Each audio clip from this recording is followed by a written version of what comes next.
en RCR.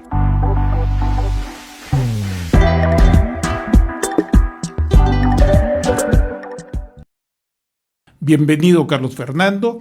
Tienes la palabra. Gracias, Manuel. Un gusto contigo y toda tu audiencia en Perú y en cualquier otra parte. Bueno, Nicaragua hoy representa la dictadura más brutal de América Latina. Es una dictadura familiar, totalitaria, que está entrando en un proceso en el que pretende imponer una dinastía. No creo que exista otro país en América Latina y probablemente en el mundo en el que el poder dictatorial sea ejercido por un matrimonio, por una pareja. Es casi una dictadura conyugal, pero constitucionalmente, en la última constitución que inventaron a inicios de este año, se creó la figura de la copresidencia y por tanto en Nicaragua hay un copresidente que es Daniel Ortega y una copresidenta que es su esposa Rosario Murillo.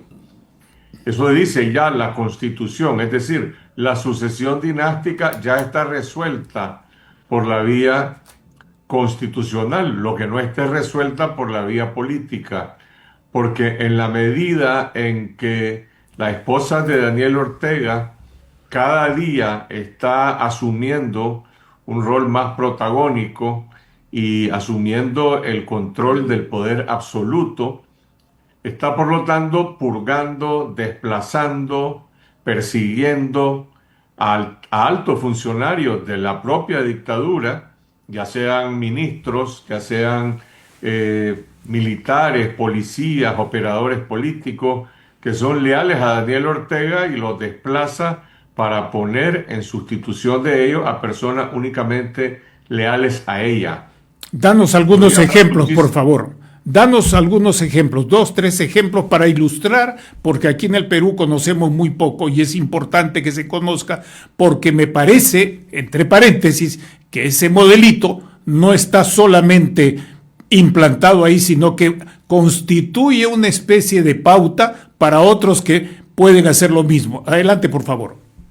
Te doy 3 nombres. En la cárcel modelo, que se llama en Nicaragua, están presos desde hace 3 meses el general en retiro Álvaro Baltodano, un antiguo guerrillero que fue general del ejército, un general retirado, que fue un operador político de Ortega en la oposición y cuando llegaron al gobierno se convirtió en uno de sus principales operadores económicos, de los que constituyeron y formaron la alianza del primer gobierno de Ortega con los grandes empresarios. Él era el presidente de la Corporación de Zona Franca. Hoy está preso y fue enjuiciado en secreto en la cárcel y condenado por presunta traición a la patria. En la semana pasada apareció un nuevo cargo contra él por supuesto lavado de dinero. Todas estas cosas pues tienen que investigarse y corroborarse. También está preso en la cárcel Bayardo Arce Castaño. Bayardo Arce Castaño es todavía oficialmente el asesor presidencial de Daniel Ortega para asuntos económicos. Es uno de los miembros de la Dirección Nacional Histórica del Frente Sandinista, el único que seguía respaldando a Daniel Ortega, porque hay otros que están en el exilio, otros que murieron, incluso presos, como el propio hermano de Daniel Ortega, Humberto Ortega, ex jefe del ejército. Y Humberto Ortega cayó en desgracia porque se atrevió a dar una opinión, una entrevista, un medio de comunicación en el que dijo que en Nicaragua no habría sucesión dinástica, porque si su hermano Daniel Ortega dejaba el poder, no, habría un vacío, no habría sucesor y se tendría que convocar a elecciones. Esa entrevista se la dio Humberto Ortega el año pasado a Infobae. Al día siguiente su casa fue allanada y lo pusieron en condición de arresto domiciliario. Luego fue llevado al hospital porque él tenía muchos padecimientos médicos y murió aislado en el hospital. Como él lo dijo en un audio que me hizo llegar a mí como periodista, se declaró preso político. Y te menciono la noticia de hoy. El asesor de seguridad nacional de Ortega y Murillo, que se llama Néstor Moncada Lau, que es el guardián de los secretos de esta pareja dictatorial, por razones que no quiero entrar en detalle en este programa, también lo pusieron preso el sábado pasado, órdenes de Rosario Murillo. Es decir, es la persona de máxima confianza del dictador Daniel Ortega, y resulta que la codictadora lo manda a la cárcel. Lo que estoy describiendo es la crisis política y la descomposición de una dictadura familiar que está en este proceso de sucesión dinástica, que, como dije, ya está resuelto legalmente, pero políticamente no, porque cada una de estas purgas está generando reacciones no visibles, no públicas, pero está generando heridas dentro del propio régimen. Cada día esta es una dictadura que tiene menos apoyo político y que se sostiene únicamente por la vía de la represión y del Estado policial. Quiero aclarar que desde el año 2018 en Nicaragua vivimos bajo un Estado policial, y lo digo con esas palabras porque literalmente se trata de un Estado policial de facto. No hay libertad de reunión, no hay libertad de movilización, no hay libertad de prensa ni libertad de expresión, y tampoco hay libertad electoral.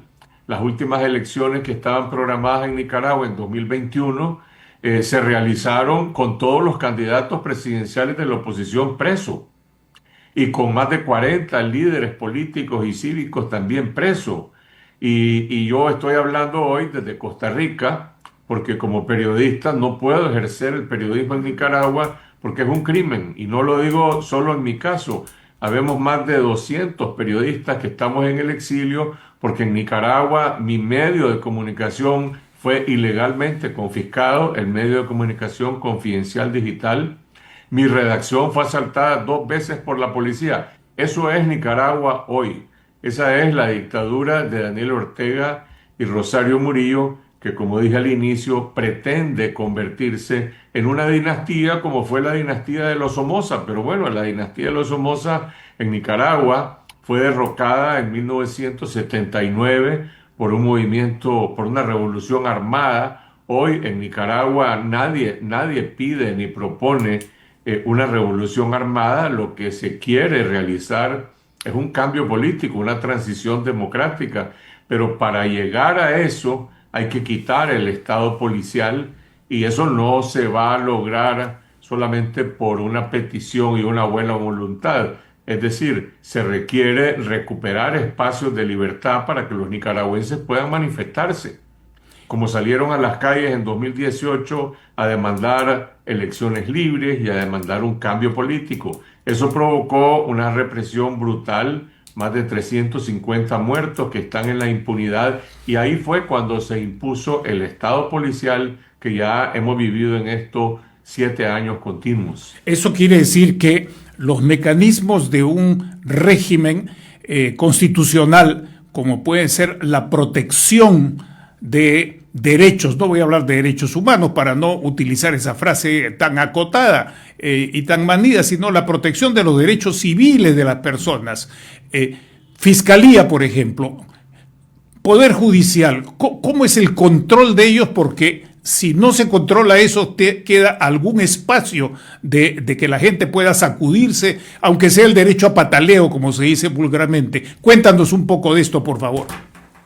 Lo voy a resumir con una sola frase. En Nicaragua colapsó el Estado de Derecho. No hay Estado de Derecho y por lo tanto no hay ninguna protección de ninguna libertad. Ni siquiera existen separación de los poderes del Estado, porque la última constitución esta que he señalado es una constitución que, digamos, legaliza el totalitarismo. Incluso dice que ya no existen poderes del Estado, existen órganos del Estado que están sometidos a esta copresidencia que señalé. Ahora, esto no ocurrió en 24 horas. Este es el resultado de un largo proceso que se inició en 2007 como un proceso, digamos, de un autoritarismo de una dictadura institucional que inicialmente consolidó el control de todos los poderes del Estado por la vía de fraudes electorales, reelecciones inconstitucionales, hasta que llegó un punto después de 10 años, de 2007 a 2017, y durante la crisis de 2018, que se transformó en una dictadura pura y dura, ya sin ningún tipo, digamos, de relaciones con otros sectores de la sociedad. Hay que decir que en Nicaragua, durante 10 años, esa dictadura gobernó con el apoyo del sector privado, con el apoyo de los grandes empresarios. A costa de democracia y transparencia, se promovió un sistema corporativista, autoritario, en el que los empresarios tenían oportunidades de invertir y hacer negocios, y también los grupos económicos del propio régimen, a costa de democracia y de transparencia. Bueno, ese sistema colapsó con las protestas populares de 2018, y lo que hay ahora es más un régimen de fuerza, donde lo que has preguntado, la fiscalía es una máquina de fabricar delitos para justificar el encarcelamiento de los ciudadanos que tienen libertad de conciencia o que protestan por algún delito. Dicho sea de paso, Sí. la fiscalía está desapareciendo, ahora la están incorporando a una procuraduría, superprocuraduría, que le están dando un montón de poderes. Es decir, aquí no hay una norma de derechos, de Estado de Derecho, todo eso colapsó hace mucho tiempo.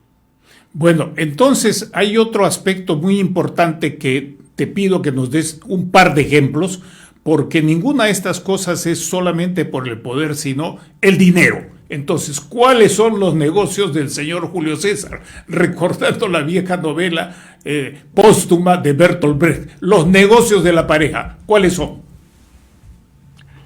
Mira, durante mucho tiempo el régimen Ortega Murillo se benefició de la cooperación estatal venezolana en la época de la vaca gorda del gobierno de Hugo Chávez, y hubo una enorme transferencia de recursos que supuestamente estaban destinados a la infraestructura y al combate a la pobreza. Estoy hablando de más de 5.000 millones de dólares que se transfirieron a Nicaragua entre 2009 y 2017, y la mayor parte de esos fondos quedaron en las arcas de instituciones cuasiestatales, como una que se llama Albaniza y otra que se llamaba Caruna, y luego crearon el Banco Corporativo, que era la mampara para administrar negocios adscritos a la familia presidencial. Entre ellos, en primera instancia, el negocio de los hidrocarburos, el negocio del control de la energía y muchos otros, entre ellos redes de canales de televisión. Ellos tienen prácticamente una especie de oligopolio familiar de la televisión y la radio en Nicaragua, porque todos los independientes los han cancelado o los han expulsado. Pero también hay que decir que esta economía de la dictadura se sostiene principalmente por las remesas familiares. Las remesas familiares representan casi el 30% del Producto Interno Bruto de Nicaragua. Son más importantes que la cooperación externa, que las inversiones extranjeras, incluso que la mayor parte, digamos, de las exportaciones. Entonces, hay una combinación de un control estatal que, sin embargo, no ha socializado, no ha nacionalizado la operación del sector privado. Y lo que hay es un esquema de extorsión. Los empresarios dicen, bueno, aquí estoy produciendo, estoy trabajando, y estoy trabajando para el gobierno, porque todo lo que produzco lo tengo que entregar al gobierno en coimas o en imposiciones de impuestos o asuntos aduaneros extremadamente arbitrarios. Hay una variedad de negocios, pero yo diría que lo más importante son esos pilares que he mencionado. Ahora, el otro aspecto importante de un sistema de dominación de ese tipo, hay dos aspectos más sobre los cuales querría una información y reflexión tuya. Uno, el tema de Fuerzas Armadas. Y dos, la posible sucesión dinástica. Supongamos Fallece uno, se inhabilita otra o fallecen los dos. ¿Quién lo sustituye? ¿Están también los hijos en esa carrera de sustitución dinástica política como lo están en los negocios de la familia? Voy a responder la primera parte. El ejército de Nicaragua hoy se asimila, se parece bastante a lo que fue la Guardia de Somoza en los años 70, 60, 50, como una guardia pretoriana. Y esto es una tragedia para Nicaragua, porque Nicaragua vivió un proceso de transición democrática después de la revolución del 79, en los años 90, en la que por primera vez un ejército partidario se convirtió en un ejército nacional. Sometió a la ley y se sometió al poder civil. Y eso funcionó desde 1994 hasta prácticamente 2007-2011. Cuando Ortega regresó al poder, prácticamente estableció un proceso de regresión autoritaria y de cooptación del ejército y de la policía, que tampoco ocurrió de manera ingenua, es decir, hay una complicidad de corrupción de los altos mandos del ejército y la policía. Te lo resumo con una palabra, Manuel. Sí. Y no sé si tus oyentes van a creer que estoy hablando en serio o no. El jefe del ejército, el general de ejército, Julio César Avilés, ha sido jefe del ejército en 3 periodos consecutivos y está en el cuarto. Ya lleva más de 15 años en el cargo. Y hay 24 generales que representan un tapón en la institución militar, que están además involucrados en negocios y en corrupción, y representan un tapón que prácticamente desmanteló la carrera militar y el proceso de ascenso de los tenientes coroneles, de los mayores, etc. Entonces, el ejército es una institución completamente cooptada, repito, al servicio de esta dictadura familiar. Lo mismo ocurre con la Policía Nacional. Dejó de ser una Policía Nacional para ser un instrumento político. Un instrumento político que incluso en Nicaragua hay otro ejército irregular fuera de la Constitución, que son los paramilitares. Cuando Ortega enfrentó la rebelión nacional en abril del 2018, convocaron a fuerzas irregulares para que junto con la policía y con la inteligencia del ejército y algunas armas también del ejército desataran la represión. Bueno, ahora a esos paramilitares les han inventado la cobija de la ley y de la Constitución y han inventado que son la policía voluntaria. Pero resulta que los juramentan en actos masivos y aparecen todos encapuchados. ¿Por qué tiene que encapucharse una policía voluntaria? Porque son o quieren ser paramilitares. Entonces, ese es el caso de las Fuerzas Armadas, Ejército, Policía y paramilitares. Preguntabas por la familia. Los hijos de Ortega y Murillo ocupan, algunos de ellos ocupan cargos relevantes, principalmente Laureano Ortega, que tiene un cargo que formalmente es una especie de ministro asesor para inversiones y comercio internacional. En la práctica, él es el enlace de los dictadores con el gobierno de la República Popular China y con el gobierno de la Federación Rusa de Vladimir Putin. Este joven Ortega Murillo sustituye al canciller para suscribir convenios y para cualquier cosa que sea relaciones con China y con Rusia. Y hay otros que tienen funciones quizás menos visibles, pero más relacionadas o con negocio o con el manejo de canales de televisión, etc. Sí. Ahora, ¿qué pasa si desaparece Daniel Ortega? Bueno, de acuerdo a esa norma constitucional, ahí está la señora Murillo, que es la copresidenta, y los militares pues se van a cuadrar de mala gana probablemente, se van a cuadrar con ella y no sabemos si ella tendría el liderazgo propio para administrar esa situación. Mucha gente dice es decir, Ortega es admirado y respetado por algún sector todavía del sandinismo histórico y también es muy temido. Murillo, por el contrario, es solamente temida y odiada. Es decir, ella lo que genera es temor. Ortega tiene alguna base que todavía, digamos que lo apoya por razones históricas. Bueno, ¿Puede Rosario Murillo liderar esa dictadura sola en ausencia del dictador, que es el que le ha otorgado cierto tipo, digamos, de herencia histórica? Eso solo el tiempo lo va a decir. Si ella desapareciera, en este momento no hay una línea de sucesión. Tienen que establecerlo. Mañana pueden nombrar a cualquier vicepresidente o pueden inventar a otro copresidente. Mucha gente en Nicaragua discute eso, si uno de los hijos de los Ortega Murillo puede darle continuidad a este proyecto dinástico. Yo en lo particular tengo serias dudas de que la propia Murillo pueda mantener una dictadura sostenible y muchas más dudas de que alguno de los otros hijos lo pueda hacer porque no son portadores ni de carisma ni de experiencia política y posiblemente habrían también otros sectores dentro de la dictadura que reclamarían pues sus cuotas de poder.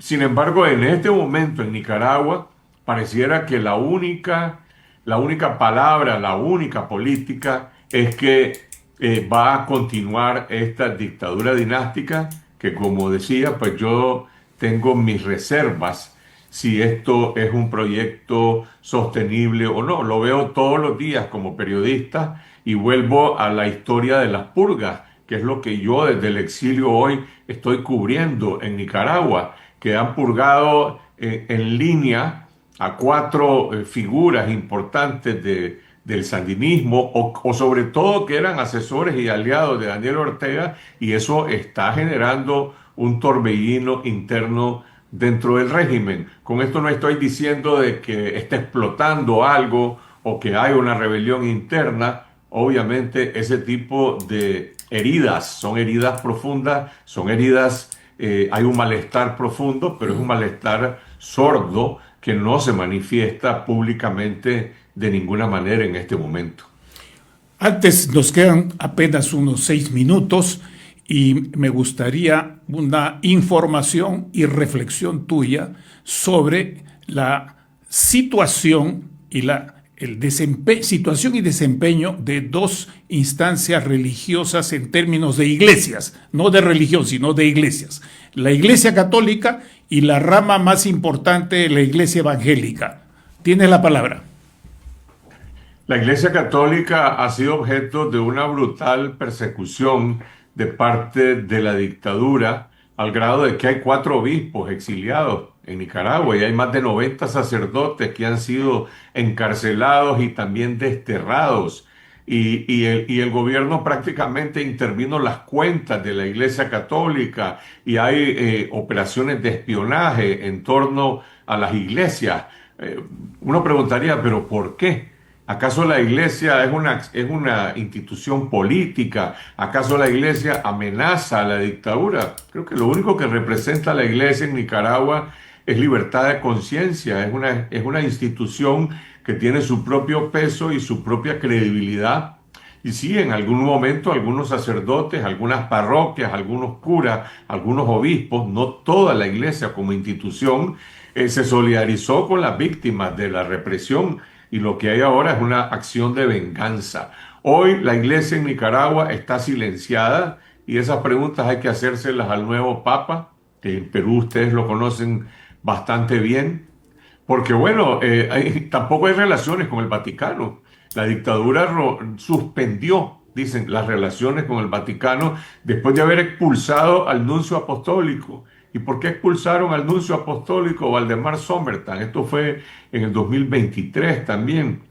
Lo expulsaron, no sé, porque aparentemente en algún momento él, que tenía una representación diplomática de comunicación con la dictadura y por tanto era criticado por algunos sectores de ser bastante complaciente, pareciera que en algún momento se expresó o preguntó o hizo alguna gestión relacionada con los presos políticos o algo así y lo expulsaron del país. El caso de las iglesias evangélicas es un poco distinto. Perdón, ese caso el caso del diplomático del Vaticano, ni en Cuba, ¿no? Ni en Cuba, ni en Venezuela, ni en ninguna otra parte. Solamente quería acotar eso. Continúa, por favor. Y podría enumerar más casos en los que la dictadura ha decretado suspensión de relaciones diplomáticas con otros países, con los Países Bajos. La otra vez expulsaron a la embajadora de la Unión Europea. O sea, hay una política de autoaislamiento de la dictadura y de, según ellos, buscar la protección de sus aliados. Bueno, Cuba, Venezuela en América Latina y luego Rusia, China, Corea del Norte, Irán, bueno, antes Siria, ya no.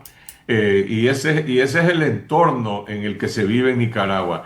De la iglesia evangélica es un poco distinto porque sabemos que no existe una sola iglesia, hay distintas denominaciones.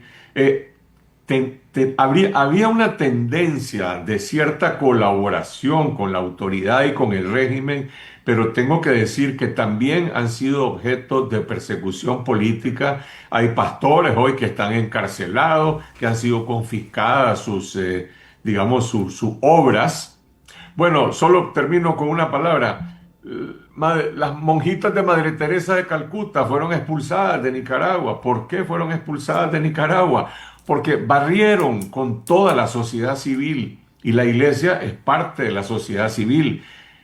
Tú te acordarás, la Universidad Centroamericana de los Jesuitas de la UCA fue confiscada hace 2 años. El Instituto Centroamericano de Administración de Empresas, subsidiario de Harvard, una institución de gran proyección en América Latina, también fue confiscado. Universidades privadas, los gremios empresariales. En Nicaragua han cancelado más de 5.500 asociaciones y organizaciones no gubernamentales de lo que te puedas imaginar.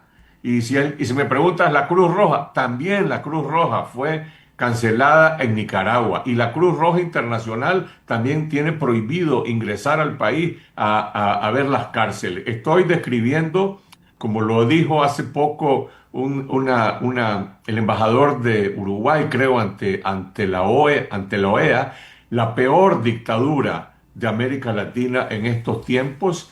Y nosotros, como periodistas, lo único que le pido yo a la comunidad internacional, a los periodistas en Perú, en América Latina, es que no se normalice esta dictadura, que se conozca lo que está ocurriendo en Nicaragua y que no se normalice, precisamente porque Nicaragua necesita un cambio, y ese cambio tiene que empezar por llamar con su nombre y apellido a esta dictadura totalitaria que está imponiendo este régimen de opresión en Nicaragua. Los nicaragüenses nos merecemos recuperar la libertad, recuperar la democracia y que Nicaragua vuelva a ser una república, y queremos contar con esa solidaridad de América Latina en primer lugar. Muchas gracias por esta contribución, este testimonio más claro ni el agua. Quiero comprometerte con todo respeto, con mucha voluntad de acompañarles en esta lucha por, como dijo tu padre, volver a ser república y hablar de su influencia en América Central y en otras partes. Me temo que algunas de estas influencias y tal vez todo el modelo se está exportando a países vecinos, hacia el norte, no tanto hacia el sur. Muchas gracias nuevamente por tu contribución y por tu valioso testimonio. Siempre con la misma claridad y rigor como cuando te conocí, nos presentó, tal vez no lo recuerdas, hace muchos años, Edmundo Jarquín, cuando tenías el programa que espero robarme el título, que se llamaba Apretando la Tuerca. Hay que seguir apretando esa tuerca. Muchas gracias, Carlos Fernando. Un gran abrazo. Gracias, Manuel, y un saludo a toda tu audiencia. Muchas gracias.